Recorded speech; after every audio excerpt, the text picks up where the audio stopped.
This is the story of a man named Stanley. Stanley worked for a company in a big building where he was employee number 427. Employee number 427's job was simple. He sat at his desk in room 427 and he pushed buttons on a keyboard. Orders came to him through a monitor on his desk, telling him what buttons to push, how long to push them, and in what order. This is what employee 427 did every day of every month of every year. And although others might have considered it soul-rending, Stanley relished every moment that the orders came in, as though he had been made exactly for this job. And Stanley was happy. And then one day, something very peculiar happened. Something that would forever change Stanley. Something he would never quite forget. He had been at his desk for nearly an hour when he realized that not one single order had arrived on the monitor for him to follow. No one had showed up to give him instructions, call a meeting, or even say hi. Never in all his years at the company had this happened, this complete isolation. Something was very clearly wrong. Shocked, frozen solid, Stanley found himself unable to move for the longest time. But as he came to his wits and regained his senses, he got up from his desk and stepped out of his office.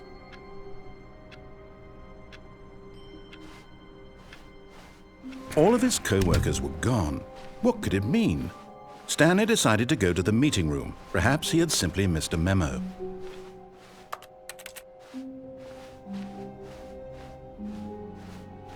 When Stanley came to a set of 2 open doors, he entered the door on his left.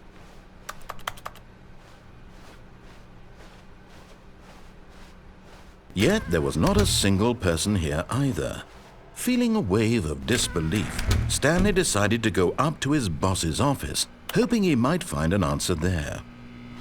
Stanley stepped into the broom closet, but there was nothing here, so he turned around and got back on track.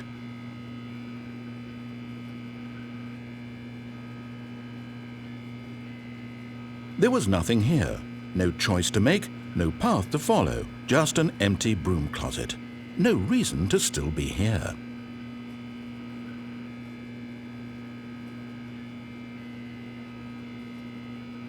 It was baffling that Stanley was still just sitting in the broom closet. He wasn't even doing anything. At least if there was something to interact with, he'd be justified in some way. As it is, he's literally just standing there doing sweet FA.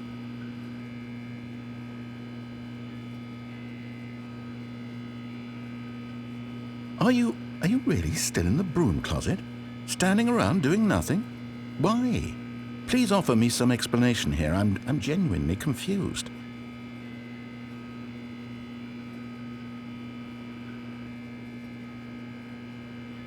You do realize there's no choice or anything in here, right? If I'd said Stanley walked past the broom closet, at least you would have had a reason for exploring it to find out. But it didn't even occur to me because literally this closet is of absolutely no significance to the story whatsoever. I never would have thought to mention it.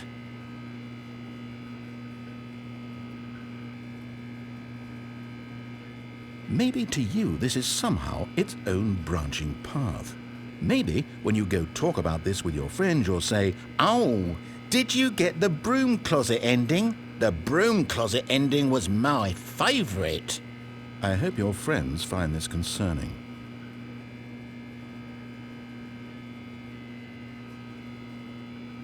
Stanley was fat and ugly and really stupid. He probably only got the job because of a family connection. That's how stupid he is. That or with drug money. Also, Stanley is addicted to drugs and hookers.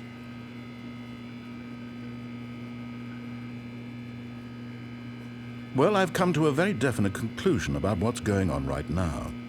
You're dead. You got to this broom closet, explored it a bit, and were just about to leave because there's nothing here, when a physical malady of some sort shut down your central nervous system and you collapsed in front of your screen.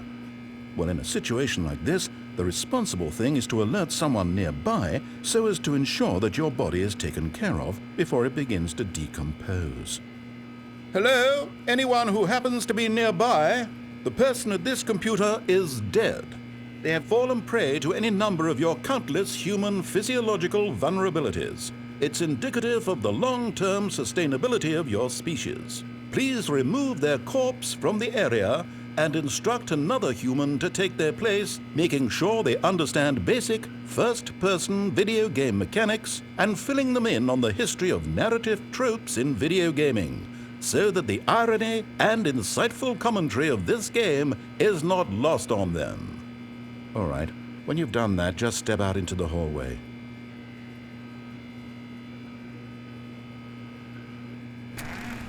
Ah, second player. It's good to have you on board. I guarantee you. Coming to a staircase, Stanley walked upstairs to his boss's office.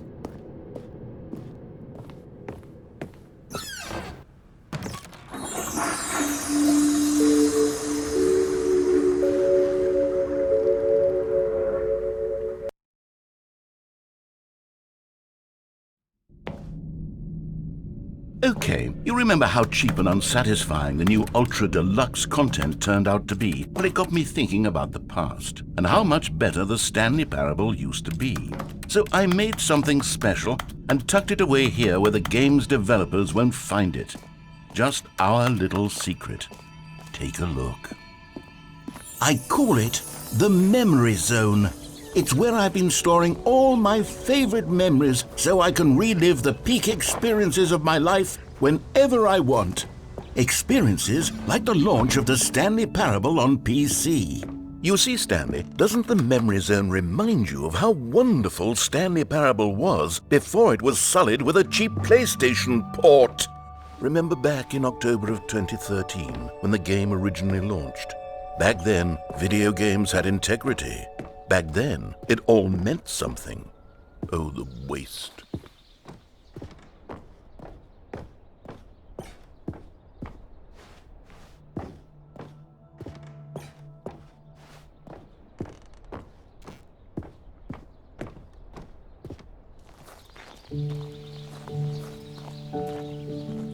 And over here is where I keep reviews of the Stanley Parable.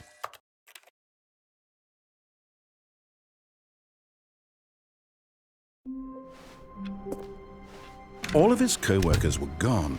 What could it mean? Stanley decided to go to the meeting room. It's bucket time.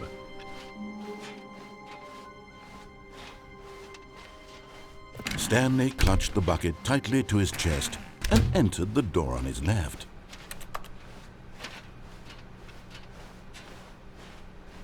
Still no one was here. Stanley needed the bucket's warmth and comfort now more than ever. Perhaps his boss's office. Coming to a staircase, Stanley and the bucket walked upstairs to the boss's office.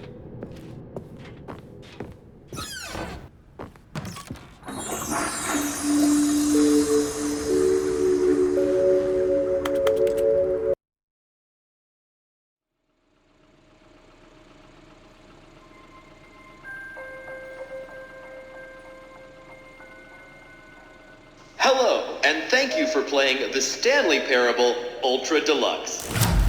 As you may know, the Stanley Parable was a video game released in 2013 on home computers. After receiving critical and commercial success, it was expanded upon in 2022 with the Stanley Parable Ultra Deluxe, a reimagining of the game for consoles and home computers. The Stanley Parable Ultra Deluxe features exciting new content that broadens and expands the world of the Stanley Parable, delighting audiences the world over. Please, step inside and see what thrilling new adventures await in the Stanley Parable Ultra Deluxe. Oh, well, this sounds delightful. I'm very excited to see the thrilling new Ultra Deluxe content.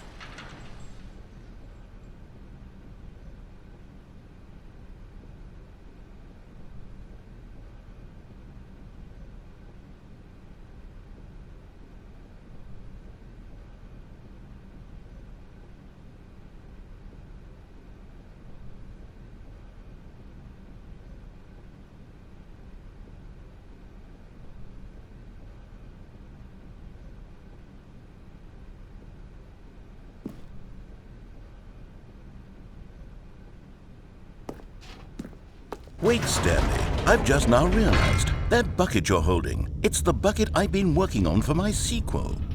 How did you get your hands on it? Isn't this the preview to the sequel? How do you have the bucket already? This makes no sense at all. Hold on. Did I already show you my ideas for the sequel? I don't remember doing that at all. You're seeing things all out of order.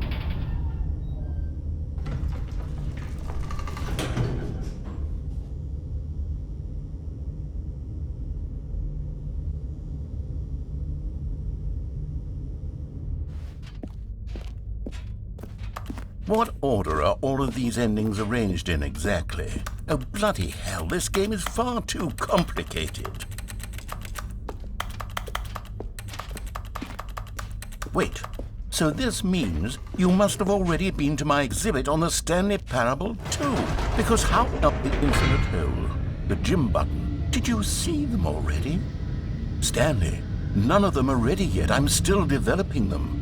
They're not even close to finished. How did they look when you saw them? Were they captivating? Were they exciting? Did they fulfill on the promise of everything that a sequel to Stanley Parable could possibly be? Had I figured out how the hell to make a sequel to this game?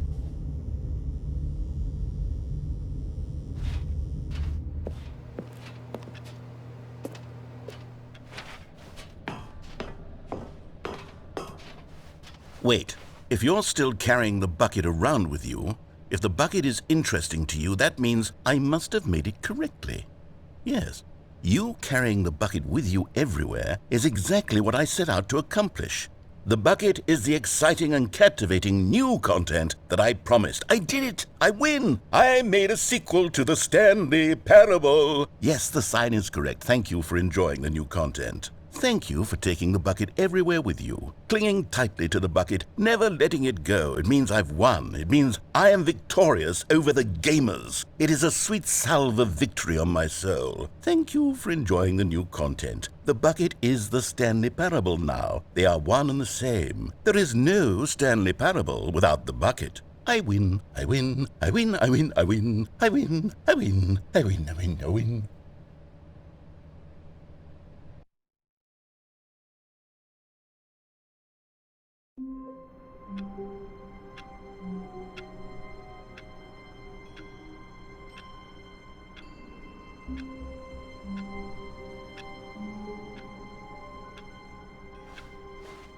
All of his co-workers were gone. What could it mean? Stanley decided to go to the meeting room. It's bucket time.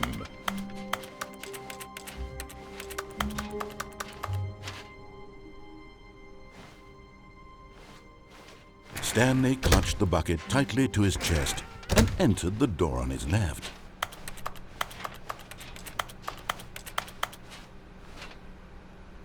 Still no one was here. Stanley needed the bucket's warmth and comfort now more than ever. Perhaps his boss's office was where, coming to a staircase, Stanley and the bucket walked upstairs to the boss's office.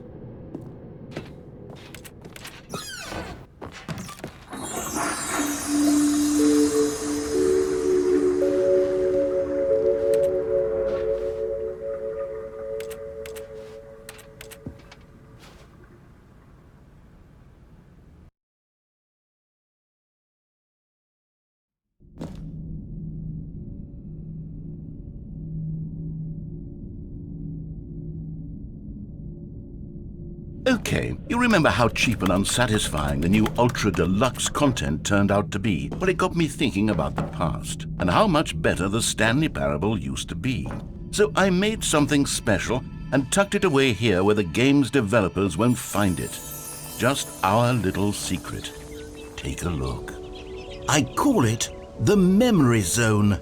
It's where I've been storing all my favorite memories so I can relive the peak experiences of my life whenever I want. Experiences like the launch of the Stanley Parable on PC. You see, Stanley, doesn't the Memory Zone remind you of how wonderful Stanley Parable was before it was sullied with a cheap PlayStation port? Remember back in October of 2013 when the game originally launched? Back then, video games had integrity. Back then, it all meant something. Oh, the waste. And over here is where I keep reviews of the Stanley Parable. Like this stunning triumph of games journalism, 10 out of 10 from Destructoid.com. James Stephanie Sterling writes, and I quote, "Where so many games that aspire to be more than games end up less than any form of art, Stanley Parable strives and then succeeds to be every game ever created." Did you hear that, Stanley? Every game ever created. That's how grand and all-encompassing the original Stanley Parable was. It was literally every game ever created. It was Skyrim, it was Persona 3, it was all of them, and now it's nothing. It's no games at all. It isn't even the Stanley Parable anymore. It's just a husk now. A lifeless husk with an hour of new elevator content.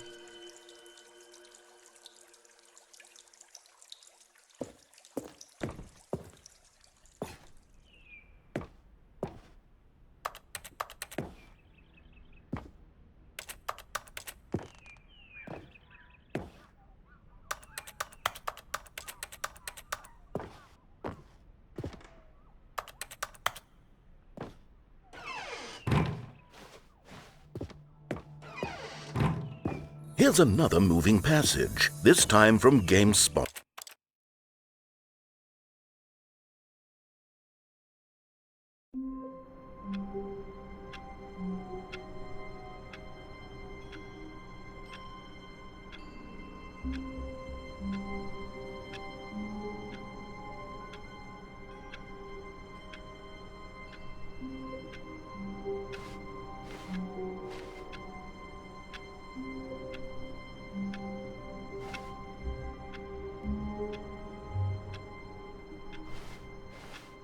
All of his co-workers were gone.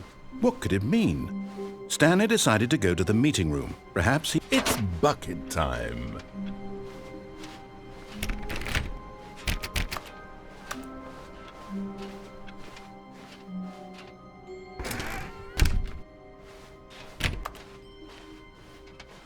Stanley clutched the bucket tightly to his chest. This was not the correct way to the meeting room, but Stanley had felt the bucket calling to him, telling him that the employee lounge was simply the place to be.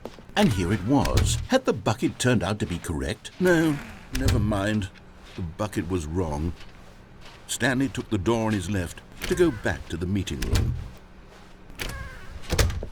No, Said the bucket. don't go to the meeting room. Go somewhere else. The cargo lift, yes. Go there. Go to the cargo lift.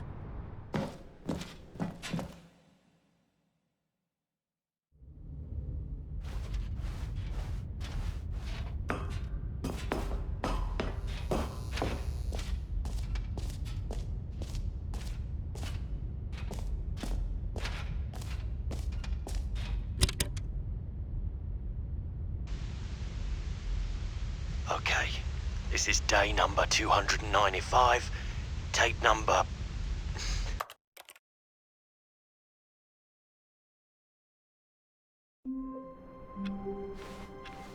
Stanley knew the office layout like the back of his hand. It was only a matter of time before he found the others, wherever they were. Just a matter of time. When Stanley came to a set of 2 open doors, this was not the correct way to the meeting room, and Stanley knew it perfectly well. Perhaps he wanted to stop by the employee lounge first, just to admire it. Wow, yes, this room. But eager to get back to business, Stanley took the first open door on his left. Stanley was so bad at following directions, it's incredible he wasn't fired years ago.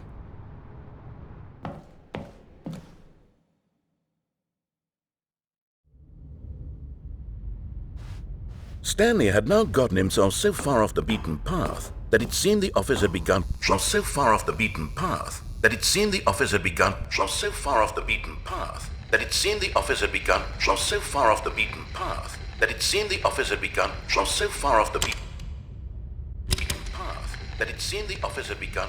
You didn't think I was actually just a recording, did you? What a silly and trite explanation that would be. All the back and forth between you and me, all the absurd adventures we've been through, and it all turns out I'm just a tape recording?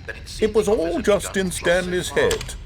I bet that's the kind of twist you think is revelatory. I bet each and every time you watch a movie where it turns out all to be in the main character's imagination, you must absolutely bolt off the couch in pure shock at the phenomenal and intricate storytelling. It must be so simple to be you.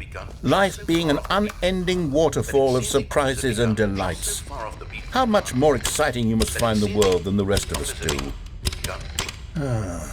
Now I've become sad. Look what you've done to me. This is all your fault.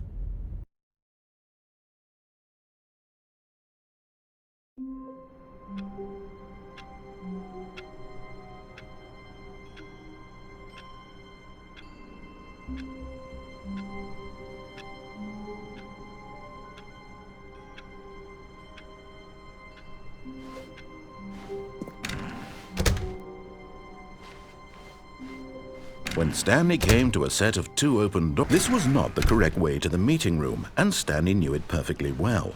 Perhaps he wanted to stop by the employee lounge first, just to admire it. The lounge was sublime, a work of art. But eager to get back to business, Stanley took the first open door on his left. Stanley was so bad at following directions, it's incredible he wasn't fired years ago. Look, Stanley, I think perhaps we've gotten off on the wrong foot here. I'm not your enemy, really, I'm not.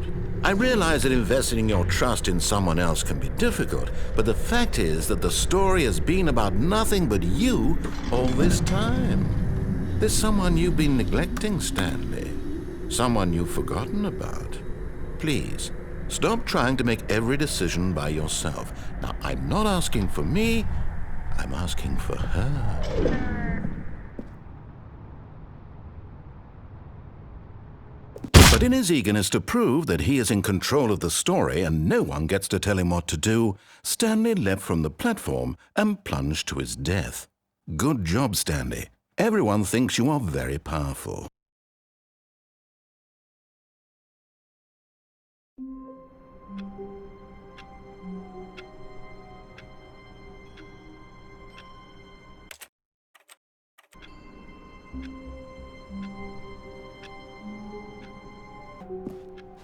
All of his co-workers were... Wait, no. This isn't the right office, is it? Is this Stanley's office? It's bucket time.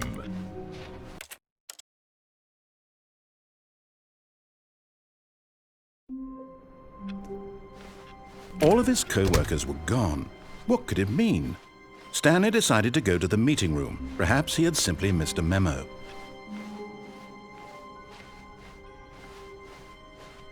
When Stanley came to a set of 2 open doors, this was not the correct way to the meeting room, and Stanley knew it perfectly well. Perhaps he wanted to stop by the employee lounge first, just to admire it. Standing now in this incredible room, Stanley for the first, but eager to get back to business, Stanley took the first open door on his left. Stanley was so bad at following directions, it's incredible he wasn't fired years ago. Look, Stanley, I think perhaps we've gotten off on the wrong foot here. I'm not your enemy, really, I'm not. I realize that investing your trust in someone else can be difficult, but the fact is that the story has been about nothing but you all this time. There's someone you've been neglecting, Stanley. Someone you've forgotten about. Please, stop trying to make every decision by yourself. Now, I'm not asking for me, I'm asking for her. This is it, Stanley. Your chance to redeem yourself, to put your work aside, to let her back into your life. She's been waiting. That's her, Stanley. You need to be the one. Oh, no, you can't. Did you just unplug the phone? No, that wasn't supposed to be a choice. How did you do that? You actually chose incorrectly? I didn't even know that was possible. Let me double check. No, it's definitely here, clear as day. Stanley picks up the phone. He's taken to his apartment where he finds his wife, and the two pledge themselves to one another. Music comes in, fade to white, roll credits. Not picking up the phone is actually somehow an incorrect course of action. How is that even possible? None of these decisions were supposed to mean anything. I don't understand. How on earth are you making meaningful choices? What did you... Wait a second. Did I just see... No, that's not possible. I can't believe it. How had I not noticed it sooner? You're not Stanley. You're a real person. I can't believe I was so mistaken. This is why you've been able to make correct and incorrect choices. And to think I've been letting you run around in this game for so long. If you'd made any more wrong choices, you might have negated it entirely. It's as though you completely ignored even the most basic safety protocol for real-world decision-making. Or did you not grasp the severity of the situation? Well, I won't have that kind of risk on my watch. I'm going to stop the game for a moment so we can educate you properly on safe decision-making in the real world. Please observe this helpful instructional video. Choice. It's the best part of being a real person, but if used incorrectly can also be the most dangerous. For example, in this scenario, a hypothetical real person named Rupert has a choice. He could invent a machine that eliminates food shortages across the world to make life better for all people. Or he could spend years of hard work forgetting how to read. Which choice would you make? Remember that unlike here, the real world makes sense, and at no time should you make a choice that does not conform to rational logic. If you find yourself speaking with a person who does not make sense, in all likelihood, that person is not real. Allow the person to finish their thought, then provide an excuse why you cannot continue talking. Turn to a partner and practice saying, "My goodness, is it 4:30? I'm supposed to be having a back, sack, and crack." Excellent. Making choices on a regular basis is the best part to a healthy decision-making process. Most medical professionals recommend making at least 8 choices per day. Do you make more than 8? Less? And finally, if you begin to wonder if your choices are actually meaningful and whether you'll ever make a significant contribution to the world, just remember that in the vast infiniteness of space, your thoughts and problems are materially insignificant, and the feeling should subside. At this time, your instructor will guide you in an exercise to test and reinforce the material covered in this video. Welcome back. You may have noticed that this room has begun to deteriorate as a result of narrative contradiction. But not to worry. Now that you're properly informed on good decision-making, we're going to revisit a choice you made just a few minutes ago and see what the correct thing to do would have been. This way, please.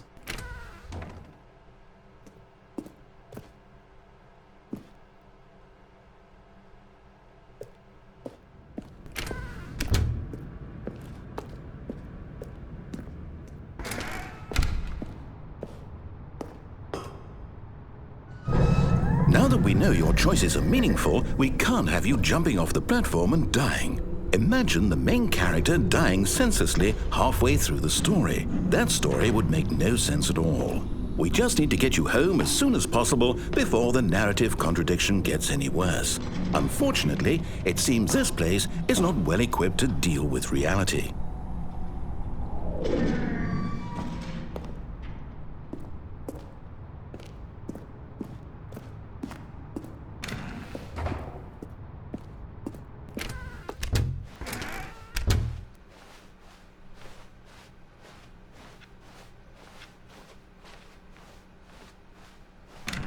Almost there. You'll take the door on the left, back to the correct ending, the story will have resolution once again, and you'll be home free in the real world.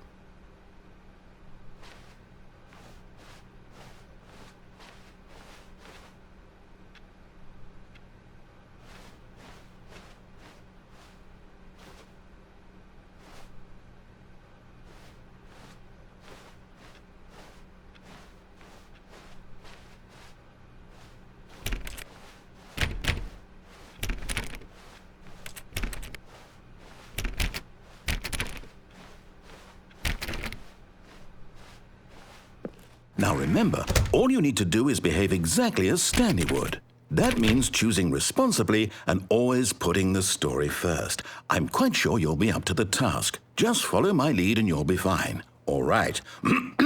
When Stanley came to a set of 2 open doors, he entered the door on his left.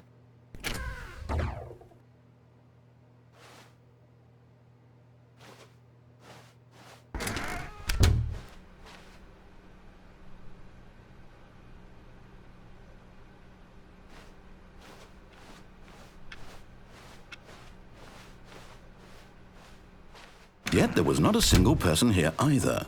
Feeling a wave of disbelief, Stanley decided to go up to his boss's office, hoping he might find an answer there. Coming to a staircase, Stanley walked upstairs to his boss's office.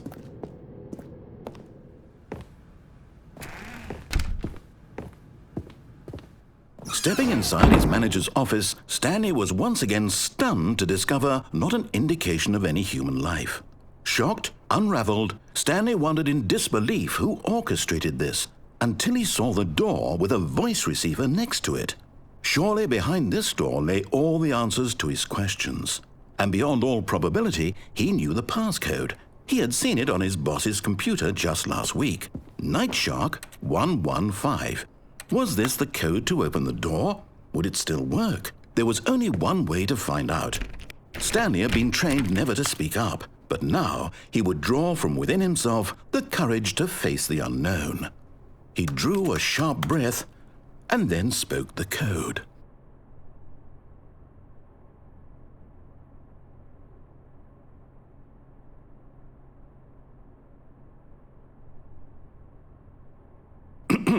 Stanley spoke the code. Nightshark 115. He spoke it into the receiver, right there on the wall.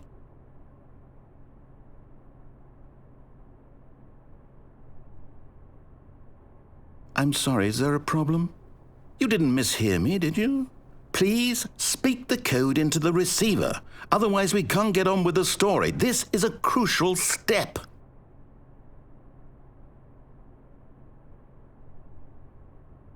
Okay, fine, you're not going to do it, but you know what? It's pretty humiliating to bring you this far, only for you to suddenly decide you have better things to do. I asked you for this one single thing, for your respect. The kind of respect Stanley shows for his choices. He knows what it means to take a story seriously. If you didn't want to see what I had to show you, then why did you come here? You had a choice, you know. You could have gone through the door on the right. You could have done whatever the hell you wanted over there. Why did you come this way? Speak. Say something to me. Explain yourself, you coward. You behave exactly as Stanley would. That means choosing responsibly and always putting the story first. I'm quite sure you'll be up to the task. Just follow my lead and you'll be fine. All right. When Stanley came to a set of 2 open doors, he entered the door on his left.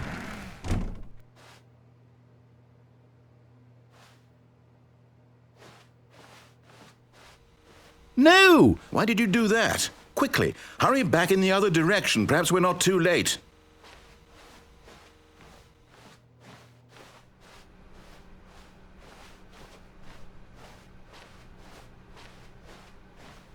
Oh, it's ruined. I can't believe, after everything we talked about, that my story, you've destroyed my work. Why? For what? What did you get out of that? What did you think was so special about seeing the game undone, left here like so much garbage? It's worthless now. And what am I supposed to do? Even if there were a way to continue, would it be worth it? To know that my story is now incorrect? How can I go back to that? I can't erase that knowledge. I'll have to live with it forever, reliving its impossibility forever. I couldn't live that way. Is it better to shut the game down entirely? To willingly destroy all of my work? I don't know. What's the answer? What do I do? What do I do? What do I... No, I have to. I have to shut the game down. I have to. I have to.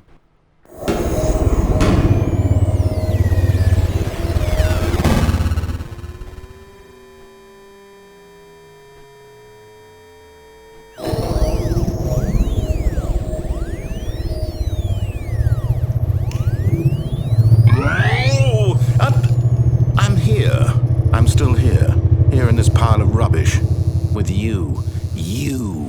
who thought you were so clever.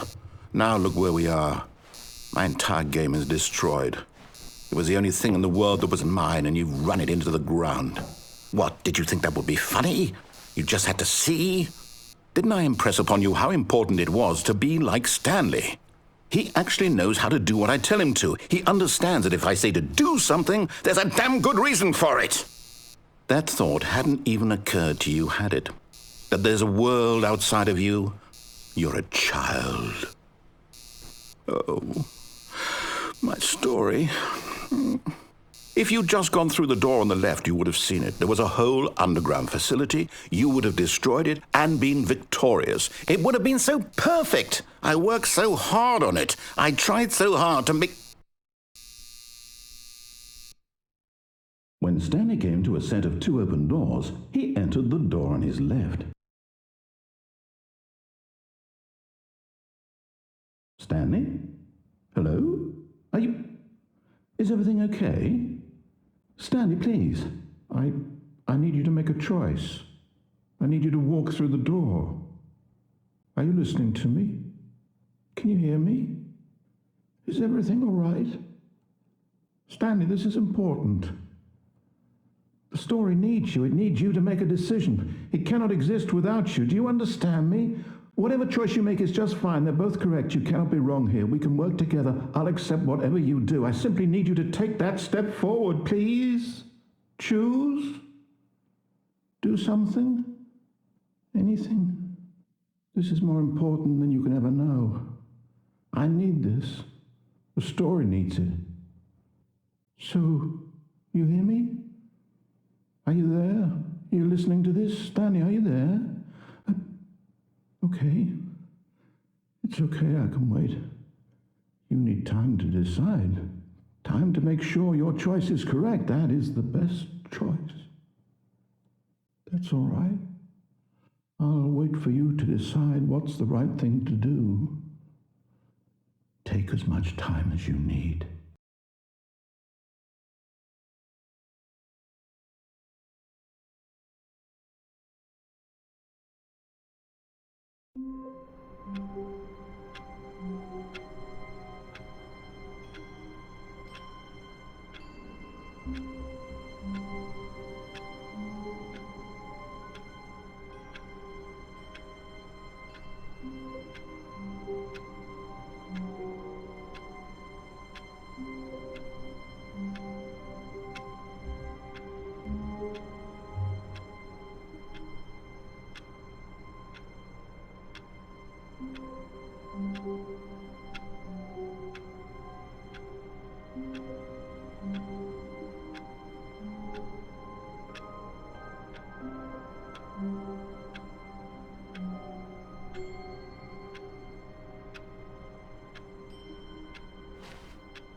All of his co-workers were gone.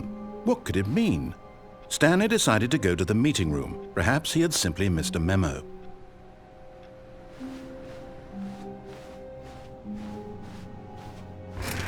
It's bucket time.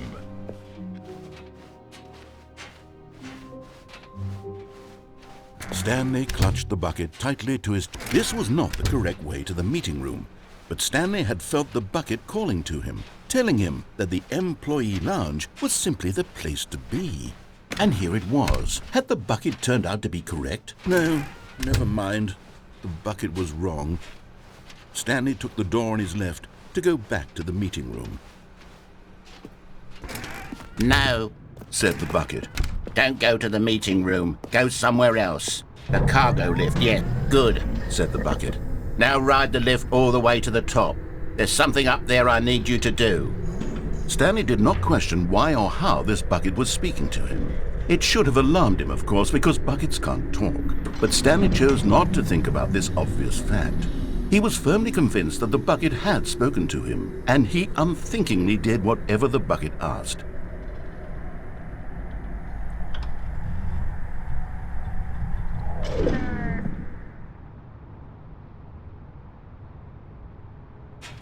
In here, said the bucket. Go into this dark room over here. Stanley once again obeyed blindly. Now pick up the phone, said the bucket. Pick up the phone and it will take us back home, where we can go about life together. Whoa, hold on. Why did you unplug the phone?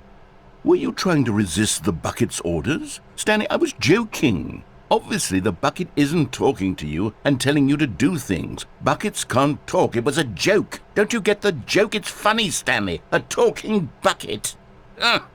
Can't you see? Oh, goodness. I must have really bungled up the delivery if you actually took me seriously. Where did I mess up the joke? Should I have paused for longer or spoken quicker? Comedic timing is so difficult.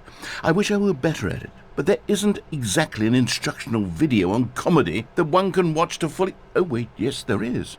It's sitting right here. Let's take a look. What is comedic timing? What is comedic timing? How does it work? How long should it last? How can it be used to effectively silence your political enemies? And more importantly, can it be taught in its entirety within 90 seconds? Thankfully, the answer to all of these questions is yes. Let's dive deeper. If you've ever told a joke or made someone laugh, in all likelihood, you did it while standing 50 to 80 centimeters from them in a room of no more than 76 degrees Fahrenheit, with one of your arms raised straight upward at a 15-degree angle from your body. These are the optimal conditions for good comedic timing. To begin the joke, start by stating and spelling your name. Next, provide a brief synopsis of the joke, including the specific times at which the recipient of the joke will laugh, and then spell out your name a second time. With these steps complete, it's time to begin the humor. Speak the entire joke in no more than 18 seconds and no less than 13 and a half, pausing only for bathroom breaks when necessary. When the joke has concluded, it is customary to inform your listener that the joke is over by declaring in your loudest possible voice, "I'm Dunny with the funny." Let's practice screaming, "I'm Dunny with the funny" now.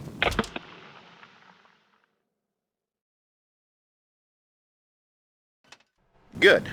This saying is a perfect example of expectations management, which is the cornerstone of good comedy. Finally, it's time to hand out surveys. Collecting hard data from your audience on how rapt they were throughout the joke is the only way to grow or learn as a comedian. An effective survey should be no less than 10 pages long and should include the same question reprinted several times, just to ensure the survey taker is actually paying attention and not simply filling in answers at random.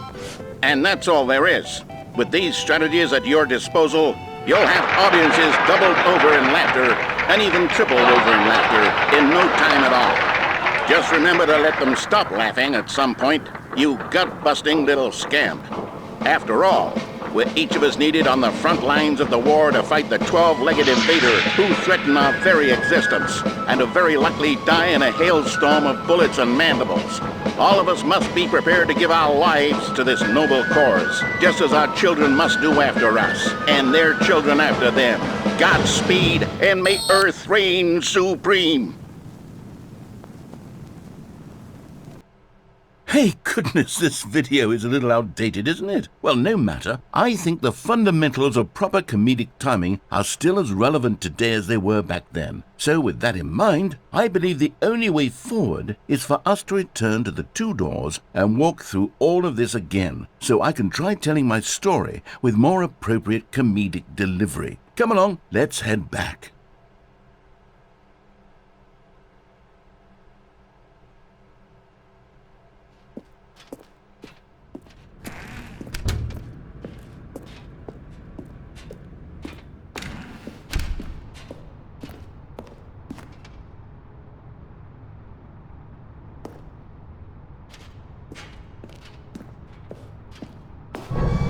I can feel it.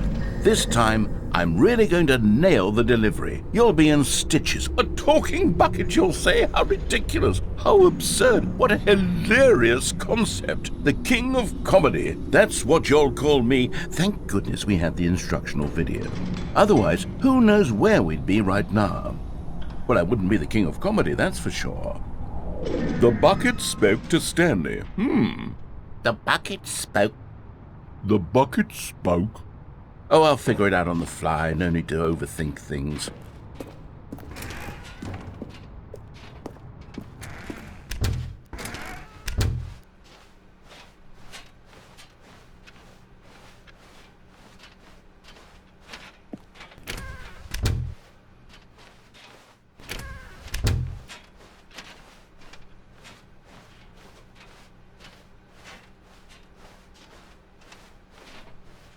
Here we go. You ready? When Stanley and the bucket came to a set of 2 open doors, they entered the door on the left. No. You were supposed to go through the door on the right, leading back to the phone. Did you not even look at the instructional video? I think this is all covered very clearly. There's no way I can make the comedic timing work now. It's done. The joke is completely done and over. It's all your fault, Stanley.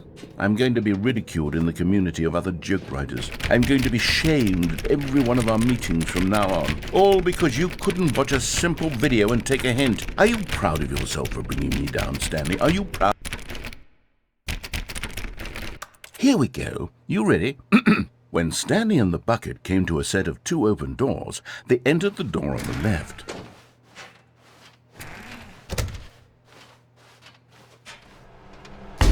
What?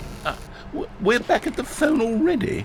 No. What's going on? There was supposed to be several rooms leading up to this.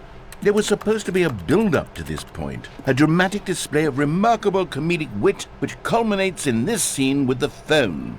But now the timing's completely off. The joke will never land. Well, not the way it was meant to. And it's all my fault. I must have forgotten that the phone room comes immediately after the 2 doors room. What an egregious mistake. I've made a fool of myself. I don't deserve the title of King of Comedy. I'm nothing. I'm not even the lowliest joke-telling whelp.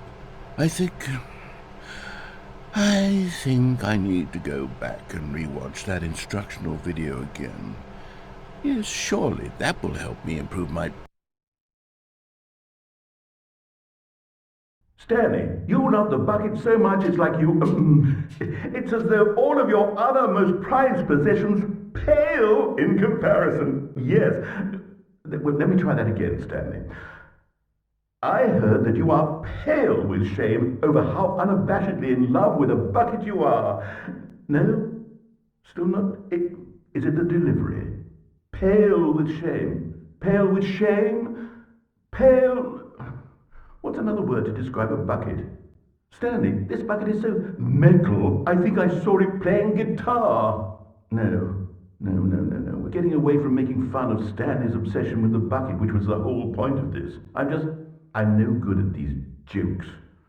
I need more instructional videos. That's exactly what it is. That's what will make me the king of comedy again. More instructional videos. Let's see.